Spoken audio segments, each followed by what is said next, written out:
Hello students, in last class I had explained you about what are the uses and what are the fundamental lines of the theodolite instruments.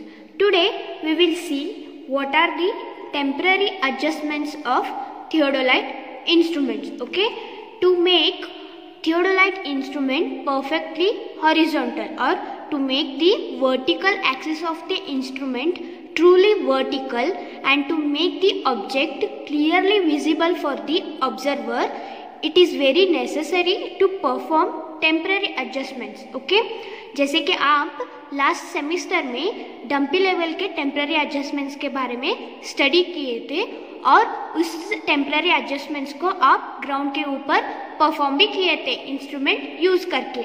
Okay, same is in this semester you are going to learn what are the temporary adjustments of theodolite. Okay, the theodolite instrument का जो temporary adjustments dumpy level के जैसे ही है, मतलब those are same as the dumpy level temporary adjustments. Okay, what are those we will see one by one. See, these are the adjustments which are done before making the observations at every setup of the instrument. Okay, जब आप instrument को एक station के ऊपर set करते हो तब temporary adjustments करना बहुत इम्पोर्टेंट है. Okay, temporary adjustments of theodolite consist of following operations. First one is setting up, second one is leveling up, and third one is elimination of parallax. Okay, and the first one is setting up. The setting up adjustment includes two operations. The first one is the instrument is removed from the box and it is centered over the station mark. Okay, आप क्या करते हो, instrument को instrument box से लेके उसको tripod stand के ऊपर सेंटर करते हो. Okay, for this purpose a plum bob is suspended from the hook in the lower tribrach plate of the levelling head. Okay, see this is the instrument, a theodolite instrument है और this is the tripod stand. Okay, आप क्या करते हो, instrument box से इस instrument को निकाल के इस ट्राइपॉड स्टैंड के ऊपर उसको सेंटर करते हो. इस इंस्ट्रूमेंट को एग्जैक्टली स्टेशन के ऊपर सेट करने के लिए आप प्लम बॉब यूज करते हो. Okay, you are going to use plumb bob for this centring purpose. इस स्टेशन के ऊपर इंस्ट्रूमेंट को सेट करने के लिए हम सेंटरिंग कहते हैं. Okay, for this purpose you are going to use the plumb bob. Okay, जो यहाँ ट्राइबैच रहता है उस वहाँ एक हुक रहता है. ओके, उस हुक को आप इस प्लम बॉब को सस्पेंड करते हो. ओके, ऐसे इसको प्लम बॉब को आप ऐसे सस्पेंड करते हो.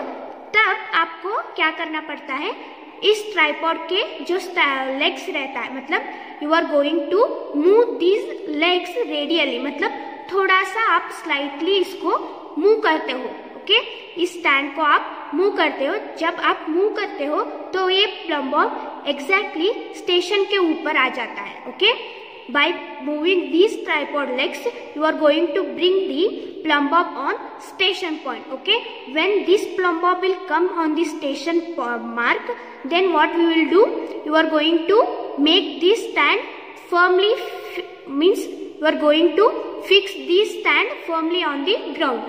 आप इसको स्टैंड को मतलब लेग्स को ग्राउंड के अंदर आप थोड़ा प्रेशर डाल के उसको फिक्स करते हो. Okay, this is called the setting up of the theodolite instrument. आप इंस्ट्रूमेंट को इंस्ट्रूमेंट बॉक्स से लेके उसको जब उसको ट्राइपॉड स्टैंड के ऊपर फिक्स करके उसके बाद इस लेग्स के हेल्प से आप प्लम बॉब को स्टेशन के ऊपर, ओके, स्टेशन के ऊपर जो सेट करते हो उसको हम सेटिंग अप कहते हैं. Okay, next one is levelling up. Okay, after centring. Okay, जो आप इस प्लम बॉब को स्टेशन मार्क के ऊपर जो सेट करते हो उसको हम सेंटरिंग कहते हैं. ओके, आप इस लेग्स को यूज करके मतलब रेडियली इसको मूव करके जो इस प्लम बॉब को स्टेशन के ऊपर लाते हैं उसको हम सेंटरिंग कहते हैं. Okay, after centering and approximately leveling the instrument, it has to be accurately leveled with reference to the plate levels, means bubble tube, okay, with reference to the plate levels by means of the leveling screws or foot screws, okay. आप क्या करते हो? Leveling screws, okay. There are 3 foot screws. These are called foot screws or leveling screws. There are 3 foot screws in the theodolite instrument. आप instrument को exactly level करने के लिए इस 3 फुट स्क्रूज को यूज करते हो, ओके. सी, फर्स्ट आपको क्या करना है, जो हॉरिजॉन्टल सर्कल का बबल ट्यूब रहता है उसको आपको इस 2 फुट स्क्रूज के पैरेलल लाना है, ओके. ये अभी इस 2 फुट स्क्रूज का पैरेलल है, okay. You have to bring this bubble tube parallel to these 2 foot screws, okay. Once this bubble tube comes to the parallel to these foot screws, you have to rotate, okay. You have to rotate the foot screws inward or outward, okay. Simultaneously आपको इस screws को inward और outward, मतलब inward तो लेके आना है और outward, ओके. एक इनवर्ड एक आउटवर्ड नहीं करना है, okay. You have to turn the foot screws inward और आउटवर्ड, ओके. जब आप इस फुट स्क्रूज को इनवर्ड और आउटवर्ड मूव करते हो तब क्या होता है, प्लेट लेवल का जो बबल ट्यूब रहता है वो सेंटर आ जाता है, ओके. जब तक ये सेंटर नहीं आता तब तक आपको इसका फुट स्क्रूज रोटेट करना पड़ेगा, ओके. जब ये बबल ट्यूब सेंटर में आ जाता है तब आपको क्या करना है, इस बबल ट्यूब को इस अकेले एक फुट स्क्रूज का परपेंडिकुलर लाना पड़ेगा, okay. See here you have to bring the plate level perpendicular to this 3rd foot screw, okay. जब ये प्लेट लेवल परपेंडिकुलर आ जाता है तब आप इस अकेले एक स्क्रू को इनवर्ड और आउटवर्ड मूव करना है, जैसे कि इनवर्ड और आउटवर्ड, ओके. जैसे कि आप क्लॉकवाइज में तो मूव करो और एंटी क्लॉकवाइज में तो मूव करो. जब आप मूव करते हो तब और ये बबल ट्यूब बीच में आ जाता है, okay. It will come in the centre, okay. When it comes in the centre again you have to move that plate bubble to the parallel to this 2 foot screws, okay. Then you have to move the foot screws inward और outward, okay. जब ये सब हो जाता है और जब आप ये दोनों ऑपरेशंस कंप्लीट करते हो, then you have to turn the instrument in all the direction so that the bubble tube should remain centre in all the direction, okay. जब ये बबल ट्यूब सेंटर रहता है सभी डायरेक्शन में तभी आपका ये लेवलिंग कंप्लीट हुआ जैसे मतलब कंसीडर होता है, okay. Next is elimination of parallax. Next is elimination of parallax, okay. Elimination parallax means आप ऑब्जेक्ट को क्लियरली विजिबल करते हो, मतलब क्रॉस हेयर को क्लियरली विजिबल करना है और कौन सा ऑब्जेक्ट आपको बाइसेक्ट करना है उसको आप क्लियर करना पड़ता है, ओके. उस ऑपरेशन को हम एलिमिनेशन ऑफ पैरालैक्स कहते हैं, okay. For accurate work it is necessary to eliminate parallax. It is carried out in 2 steps, okay. First one is focusing the eyepiece, okay. ये आपका ये टेलीस्कोप है, ओके. ये आपका टेलीस्कोप है, ये आईपीस है और ये object piece, okay. This is the eyepiece and this is the object piece, okay. First is this operation is done to make the cross hairs appear clearly visible, okay.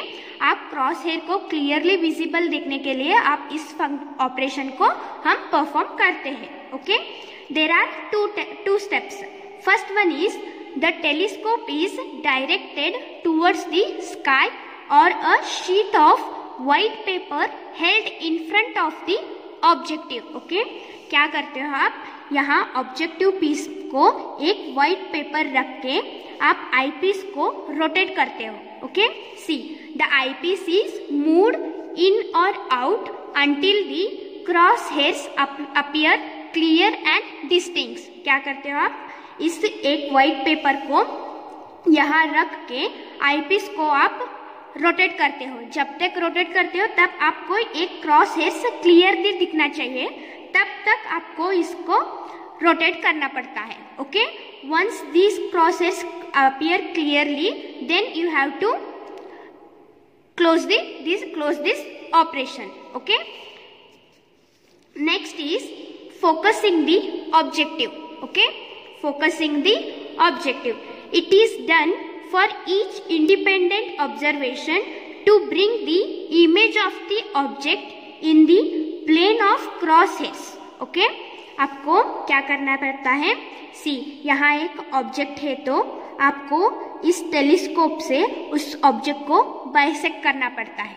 Okay, आप once ये bisect किए तो आपको ये clearly visible नहीं रहता है, तब आपको क्या करना पड़ता है, see the telescope is directed towards the object. Okay, the focusing screw is turned until the image appears clear and sharp.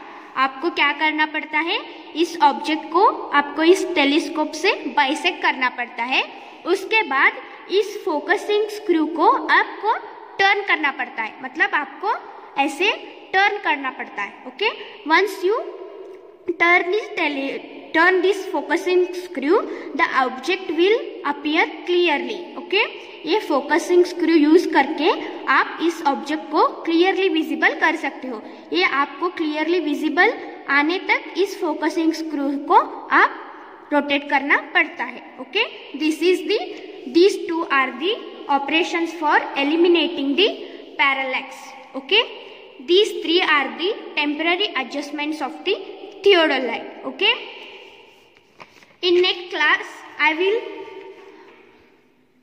teach you how to take the readings in theodolite instrument, means how to measure horizontal angle. I will going to tell you in next class. Okay, thank you.